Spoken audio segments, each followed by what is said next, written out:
going to my guests, Neerja Chaudhary and Sajjan Kumar, and we're going to discuss this very important idea of one nation, one election, which on paper looks extremely sort of feasible. It is something that India has been through before the 70s, but of course, as an idea, when it comes to implementation, there are some tricky aspects, dissolution of assemblies, or for that matter, how is the BJP going to really ensure that it has the numbers to pass this bill, the amendments in the parliament, and of course, most importantly, what happens to the assembly elections that are held across the country. Remember, this is a move that will completely overhaul the electoral democracy in India, but there are big benefits when it comes to cost, convenience, administration, governance. So that is something that needs to be worked out. How is the government going to ensure that these deliberations will bring some sense of consensus amongst political parties in India? Remember, Ramnath Kovind-led panel has already proposed that all assembly polls and Lok Sabha polls need to be held together, and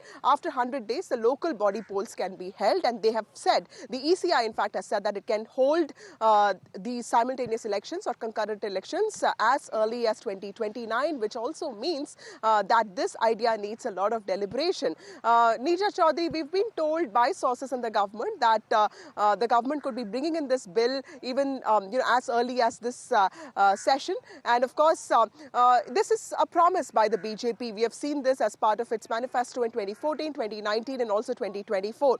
What are the challenges that you see for the BJP to ensure that this bill gets passed in the parliament? I think numbers that they will require convincing other parties, which needs a bigger debate, larger debate to take place. Of course, it's been the BJP has been talking about it, as you said, and included it in its manifesto. There is the obvious benefit of cost, that if the elections are held simultaneously, then the huge, humongous costs that are involved in holding the elections again and again will be curtailed. Of course, the whole idea of the administration of such a large election. Remember, before 67, when simultaneous elections took place, it was a much smaller country. Today, it's a much larger country.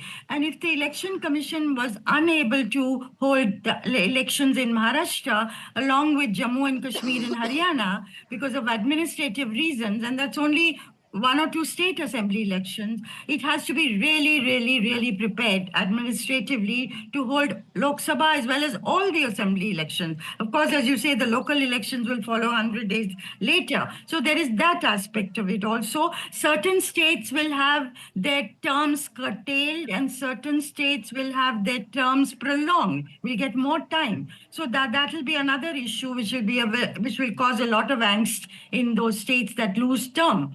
And of course, at the people's level, I must tell you, when you go to the village or you're moving around and you talk to people about it, their first reaction is, "अरे तो हमारे पास तो आना ही बंद कर देंगे, 5 साल तक कोई हमारे पास आएगा ही नहीं पूछने कि क्या हुआ." We raise our demands at an election, then another election comes, local or otherwise, and we are able to put our representatives on the mat and say, what happened about this? That will end. It will become we will be forgotten for 5 years, is the way they react to it. So I think it's a very complex issue, but the BJP has been flagging it. It needs a national extensive discussion, and of course the JPC, I'm sure, will the bill will go to the JPC to deliberate further. But it seems it could be that the BJP and the NDA government bring this bill in this session itself. Right. That's very well said. Taking off from that, Sajjan, how do you see the political discourse in the country changing if something like one nation, one poll actually gets implemented? Because while on paper and while in theory and in practice, we've seen that in the past it has worked. But, like Neerja ma'am also said, we keep talking about logistic issues. We keep talking about troops being moved from one place to another. Several states even now have multi-phased elections. We couldn't have Haryana, Jammu Kashmir, Maharashtra, Jharkhand together because troops were not available. And there are never going to be enough troops in this country because clearly it's a diverse country, it's a big country. So logistical problems aside, when it comes to political discourse in the country, we've always known that assembly elections are for your sadak and for your pani, bijli, those local issues. And when it comes to the Lok Sabha elections, they're for national issues. What is the national vision for the country, governance, foreign policy. How do you see that changing if an idea like this gets implemented? Vasudha, see, this all sort of operational speculation and apprehension that it is not feasible. Now, do remember that when we talk about one nation, one election, it doesn't mean it has to be in one day or in a couple of phases. Remember when the first general election happened in 1952, it started in October and it ended in March. So almost a span of 5 months that was there. So these can be worked out. These are doable things which can be worked out. The modalities can be discussed. It can go one nation, one election just means to get rid of a perpetual election cycle across the country wherein the top leaders and the policies have to be ad hocish and customized to the politics and the sentiment of the day rather than just get over with the election cycle, say for example in 4 to 6 months, and thereafter rest of the time can be devoted to the policy. So that way these feasibilities concerned are something that can be worked upon with, because you can extend the period of election. Why? I mean, it can be into 15 or 20 phases, doesn't matter. All that matter is that election cycle across India for the state as well as the national elections should be done away with in the first 6 months. This is one.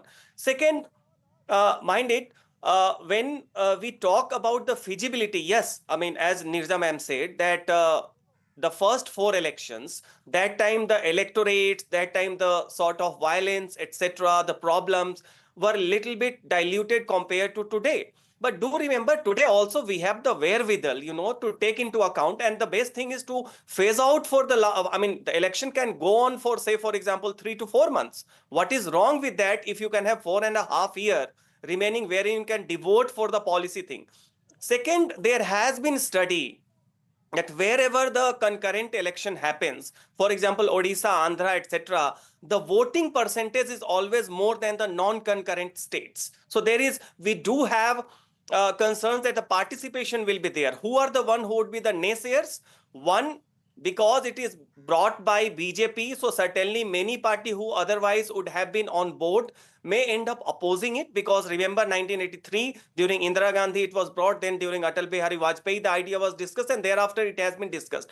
Another would be the psephologist and electoral study, votaries, whose political economy is dependent upon perpetual cycle, they would be affected. And certainly the poorer segments who think that election brings them some sort of a focus and some sort of a agency, they would be the apprehensive. But do remember, the rationally thinking, the policy consistency and policy dedication that we need, because we have seen across the party spectrum, our public policies are beholden to the election needs of the day of various parties. So that, I think, when you talk about the feasibility thing, it doesn't mean it has to be, say, in 1 week or in 1 month. It can be extended to couple of months, like the first general election from October to March, and thereafter you can plan about the security and other operational requirements, and thereafter it can be completed. That is the feasibility of it. I think that's a very important point when it comes to the feasibility of elections. Neerja Chaudhary, when it comes to the idea behind one nation, one polls, uninterrupted governance, people-centric politics is something that the BJP is also talking about. And a lot of us also agree that cost-wise, administration-wise, governance-wise, this seems to be the best decision. But when it comes to ideology, politics, why is the BJP so intent on something like this? Because the Prime Minister has been speaking about one nation, one poll since he came to power in 2014.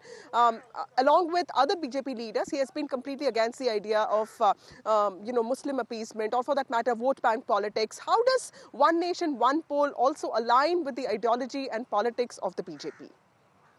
Look, I think they have been talking about one tax, one nation, one tax, and so on. So, as a unifying force, will that work? The South thinks very differently, the East thinks very differently. And what's wonderful about our country is the absolute enormous diversity, the like of which doesn't exist, I think, anywhere in the world. And that's what makes India what India is.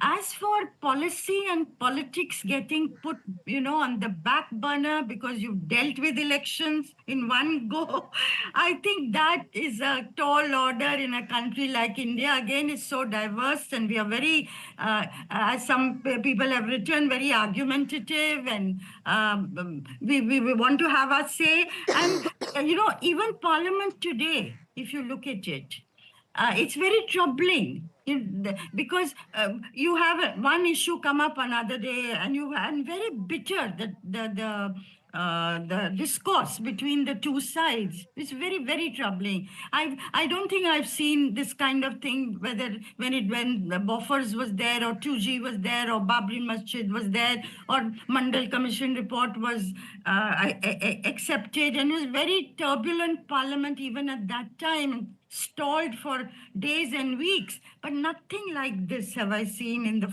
more than 40 years that I have covered politics. Because at the heart of it, there is huge bitterness between the two sides. And if that is Right. there, then it's very difficult to negotiate, differences, and it is that needs to be dealt with in our democracy. And people have to take the initiative, and ultimately, it's the ruling side that takes the initiative to bring the opposition on board.